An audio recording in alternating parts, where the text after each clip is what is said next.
Hi guys, and welcome back to another Sutton Parish Daily Prayer video with me, Mikey. Today we're going to be talking about pigs. More specifically, we're going to be thinking about why Jesus decided to absolutely yeet 2,000 of them off a cliff. This is a story in the Bible that appears in three different accounts. First of all, we have one in Matthew 8, verses 23 to the end. We have one in Luke 8 verses 22 to 39, and there's also one in Mark 5 verses 1 to 20.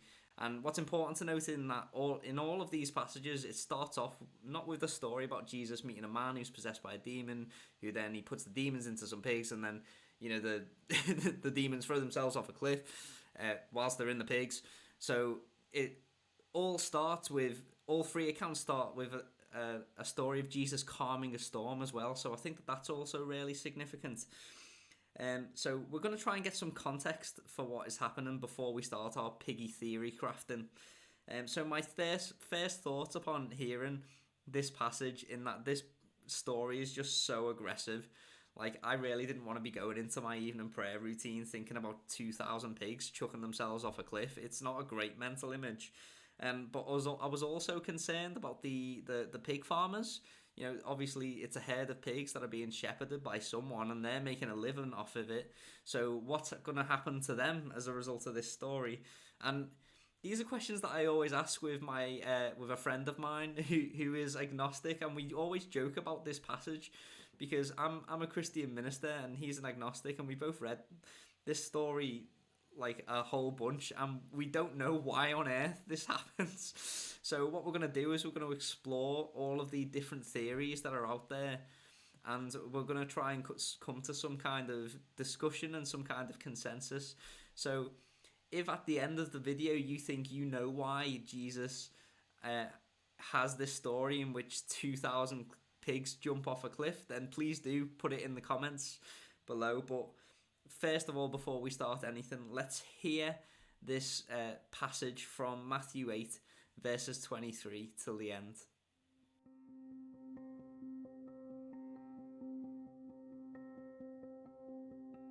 Then he got into the boat, and his disciples followed him.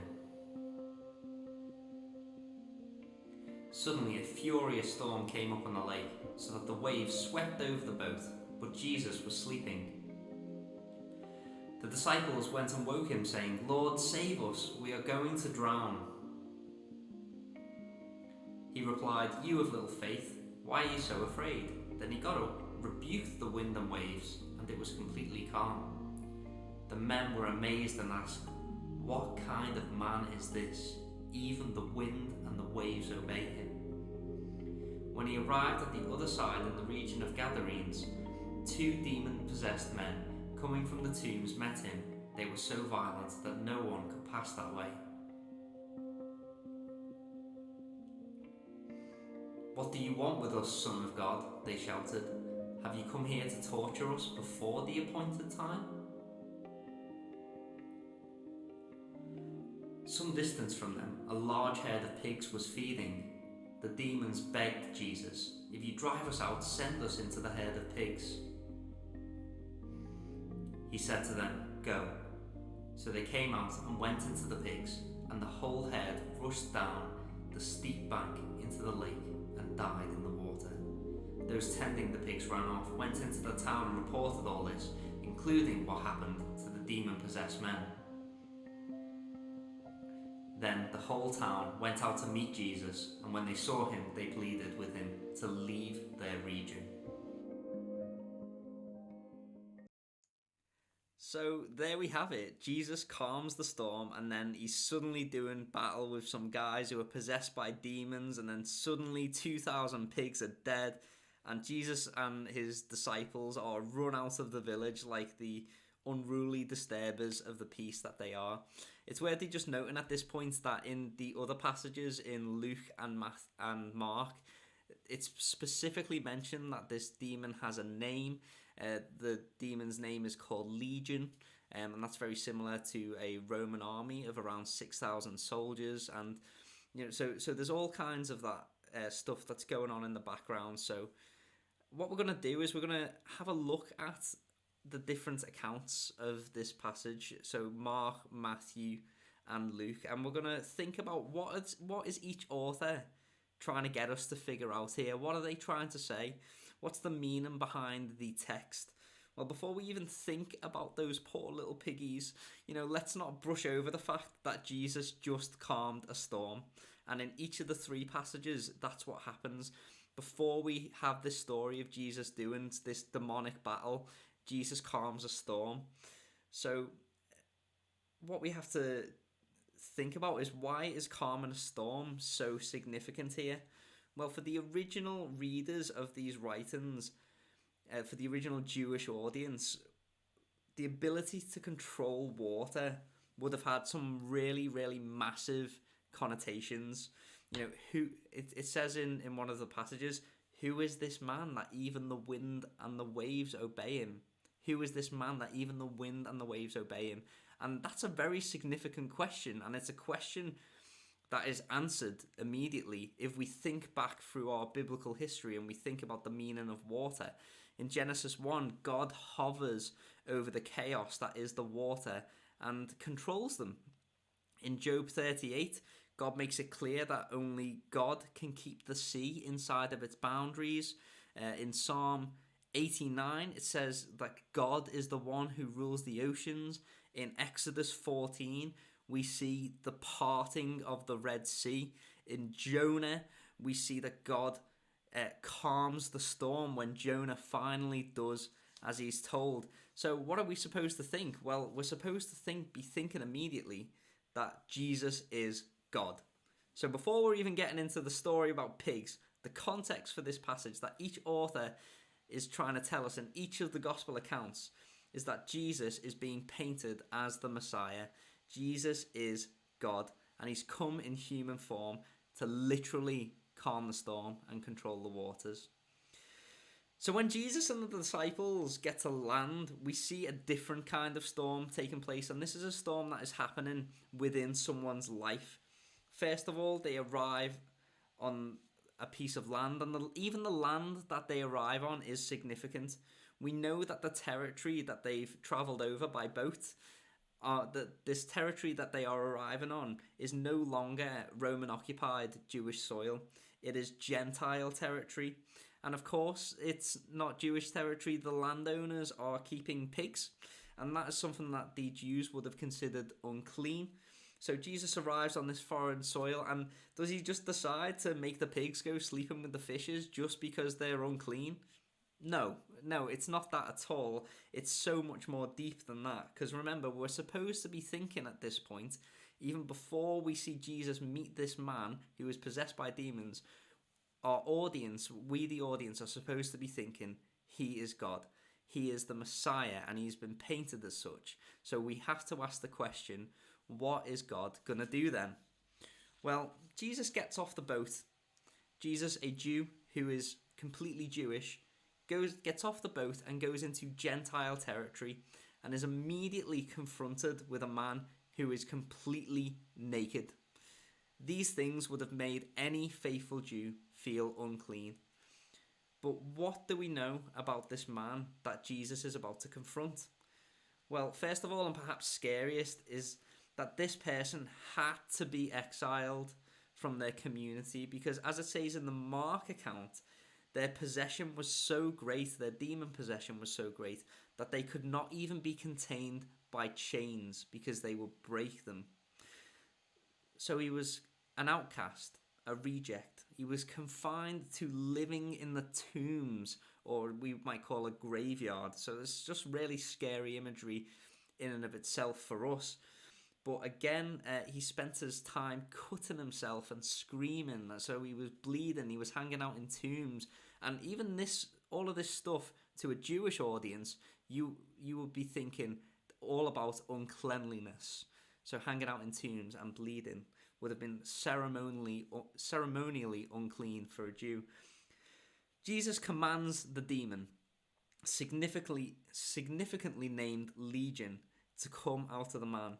The demons beg for somewhere to go, and Jesus gives them permission to go into the herd of swine. So then the poor pigs throw themselves into the water. Now, remember, we learned before that being in water would have been quite symbolic for being inside the thing that only God can control. So God is taking control of these demons. Maybe that's something that we're thinking about. And this is where we get into our pig theory. Okay, let's talk pig theory. Matthew, Mark, and Luke all seem to be wanting to bring something different out of this story. So let's have a look about what each author could be thinking regarding the main point of this story and also the pigs. And we'll be using writings from Christian scholars Tom Wright and William Barclay to help us figure this out. So in Matthew, Tom Wright points out that one of the main points that we are to draw from this is that clearly, Jesus is simply a force to be reckoned with. He is God. He controls the seas, and he also calms the storms in people's minds. So according to Tom Wright, Matthew, the author of that passage, isn't so concerned about what is happening to the pigs. And Barclay, for the Matthew account, he points out something a little bit different, and he chooses to side with the demon-possessed man and show him for what he is, a victim of oppression. And I really like this interpretation, because who knows how long this poor soul has been tormented for. And another reason I really like this explanation is because, and this viewpoint of looking at it, is because in a lot of ways, the way in which we looked at it originally exposes the selfishness of humanity, and also the selfishness of something that I said earlier, in that I was concerned for the folk who were making a living off the pigs. That was one of the first things I thought. It's like, what about the pig farmers? Yeah, here, there's a guy who's just been totally banished from society, is given total freedom from oppression. He can literally have his life back, free from this isolation, and here we are thinking about the poor little piggies. You know, Barclay points out that the account in Matthew's Gospel is showing that people are much more concerned about their profits than they are about caring for those who are oppressed and those who suffer and those who are isolated. And that's a place that I've just found myself in. So that's the Matthew account, as to some explanations as to that. So when we move on to the Markan account, Tom Wright points out that it's supposed to be a lot more political than Matthew. So Matthew's account doesn't mention the demon's name. But to the original listeners, the term legion came with all of its own connotations. Legion literally means a mass of around 6,000 soldiers. And Wright argues that what happens is that this story is both spiritually and politically symbolic.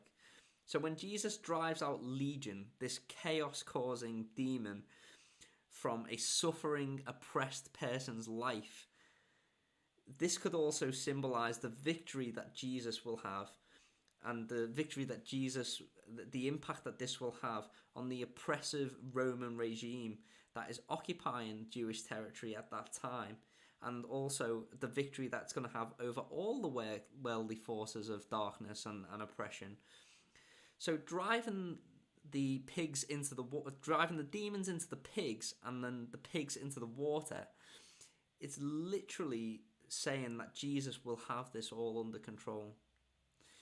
And, well, he also, the Markan account makes some really serious parallels to Jesus's crucifixion, because how is Jesus going to win this victory over the Roman Empire? Well, actually, Jesus is going to end up just like this man in this passage. He's going to end up naked. He's going to end up under foreign control. He's going to end up bleeding and screaming.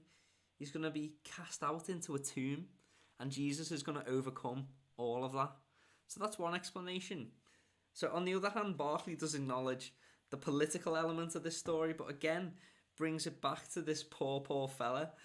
He argues that this demon-possessed man will have needed definitive proof that what has been oppressing him has truly gone, and he'll be able to go and get his life back. Barclay pleads with us not to kid ourselves either about the well-being of these pigs. They were going to be killed anyway. They were food. here we know that they're going to be slaughtered for meat, helping people survive in a physical way. Yet here we have these animals killed to save the human soul. And Barclay says, what is more important than that? And also, it really ties into the narrative, I think, of what Jesus reveals later, in that one of the things that Jesus always says is that Jesus will give us food and water, but it's a different kind of food and water. It's like a spiritual nourishment that if we eat it and drink it, we'll never be thirsty or hungry again. So that really plays into that. So then we move on to the Luke passage. So according to Wright, again, the Lucan passage acknowledges the political anti-Roman rhetoric that we've been hearing about in the Markan account. And that's the reason he gives for what happens to the pigs. It's pretty much the same. However, the Luke account is not just concerned about the well-being and the salvation of the man.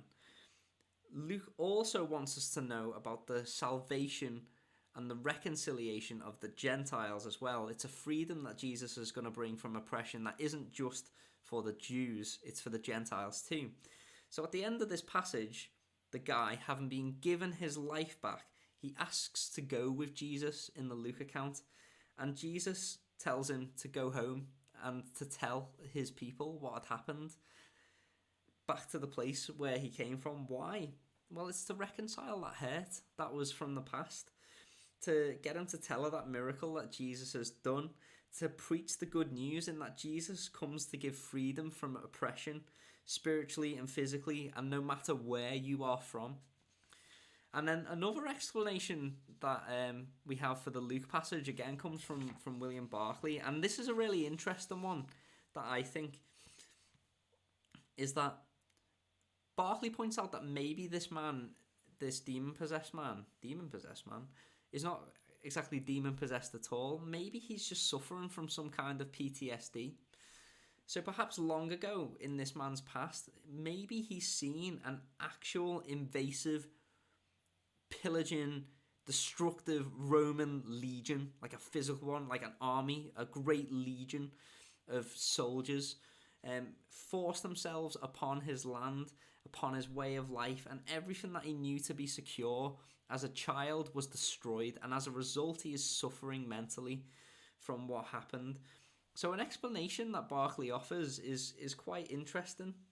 So the pigs become a sign in this passage. So when the man is isolated, bleeding and screaming, picture the scene, Jesus comes up to him, and the conversation that they are having, Jesus, who deeply cares for this man, the conversation that they are having is taking itself all over the hills and all over the land. And this conversation for this poor, deeply disturbed man strays far too close to a herd of pigs. And Barclay argues that what must have happened is that this poor man's screaming and bloodied, dishevelled appearance would have been really frightening for the pigs. And his mind was so tormented and tortured that he was claiming that he was in fact oppressed by legion. And so what happens is their conversation moves towards this herd of pigs, and the pigs see this guy and they think, what the heck is that? He's screaming, he's making all of these aggressive noises, he's bleeding everywhere, he's naked, he looks like a big wild animal, he's incredibly strong, as we know from the other accounts. And what happens is that the pigs get so frightened that it causes a stampede. Now, instead of being distracted by this, Jesus actually keeps his focus on the man, this poor, broken man, and Jesus uses it for the greater good. This thing has just happened to have happened, and he sees the pigs throwing themselves off a cliff, trying to run away from this poor man. And Jesus says, look, they are your demons. They're gone. They're not here anymore. And Jesus, in that moment, what Barclay argues anyway, is that Jesus had to find a way to get into the mind of this poor person who he cares about so deeply that he followed him across all the hills, that he ended up on a pig farm somewhere, and he found it. So Before I ask a bit of a more silly, frivolous question about what we've been looking at today, I don't want us to miss the main point. So if you take away nothing else from this video, take this one point away from you, is that the point of all of these different accounts of this one story, the point is that Jesus is God. Jesus is God. And why is God here? What has God come to do? Well, God has come to give us freedom from our hurts. He's come to give us freedom from our past and from our spiritual and earthly suffering, no matter who or where we are. And it doesn't even matter as well if we consider ourselves or society thinks that we are unclean. Jesus still loves us absolutely no matter what. And that's the main point that is to be drawn, for me anyway, out of those three different passages, out of those three different gospel accounts. So if you take nothing away from that, know that Jesus absolutely loves you no matter who you are and where you're from. Now I'm going to pose a more fun question for us to discuss, which is, having heard all of these multiple explanations from all of these different accounts, why do you think it is that on that day 2,000 pigs threw themselves off a cliff? Thank you so much for joining me today, and bless you all. I really look forward to reading your comments. Bless you. See you soon.